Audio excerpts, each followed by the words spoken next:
So now I'm on E flat minor, and I'm going 2, 5. Ultimately, I want to get to the 1, D flat, right? But I'm going 2, and then I put in this tritone sub, right?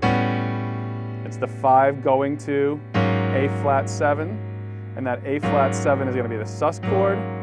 Then it resolves to the A flat 7. And that A flat 7 brings us to the D flat. However, I'm going to put a tritone sub in between there as well. So A flat 7 is going to go instead to D7. Okay, so this is at measures 27 and 28. Let's review this one more time. E flat minor. If we were to erase all of the, ornamental chords right now, the chord sequence that you'd see on the page would be E flat minor for a bar, A flat for a bar, and then D flat for a bar. So this would be E flat minor at measure 27, A flat 7 at measure 28, and D flat minor at, and D flat major at measure 29. Those are the chords that are sort of my guidepost chords. 2, 5, 1. Now let's figure out what I did in between. E flat minor, I have to get to A flat 7, sus. So I'm playing E flat minor, and then I'm playing the tritone sub of E flat 7, which is acting as the 5 to the 1. So E flat minor to A7 is the tritone sub. Now I'm at my A flat 7, but I first do the sus, and then I resolve it to the dominant.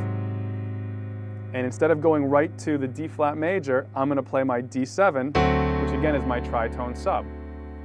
And then, if you notice, at measure 29, I didn't even go to D flat major in the end.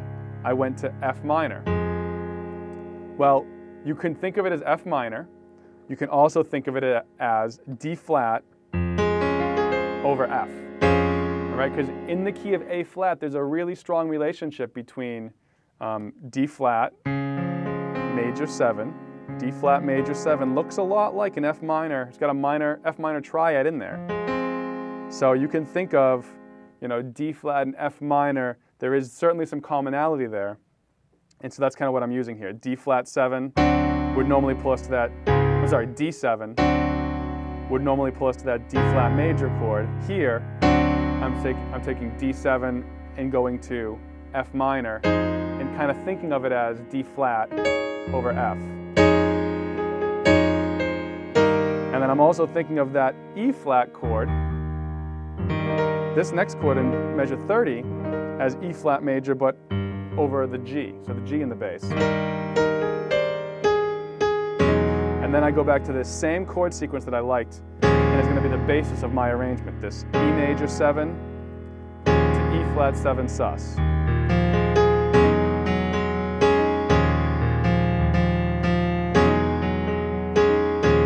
And I spent a lot of time kind of working with this sound, and I liked that movement of the major 7 resolving to the flat 7 over E flat.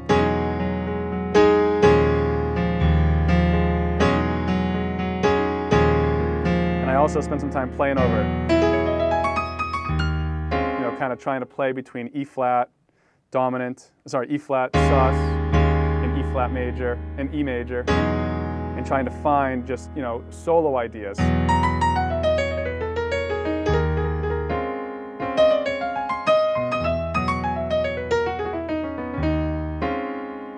So that was the sound that I really liked.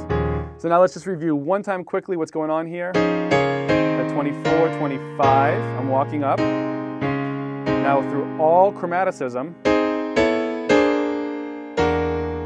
is my 2 tritone sub to the 5, sus, resolves, to the tritone sub, to the essentially D flat major over F, E flat major over G, and then the deceptive resolution here would normally go to the A flat, but instead we're going to the E major, to the E flat 7 sus 4.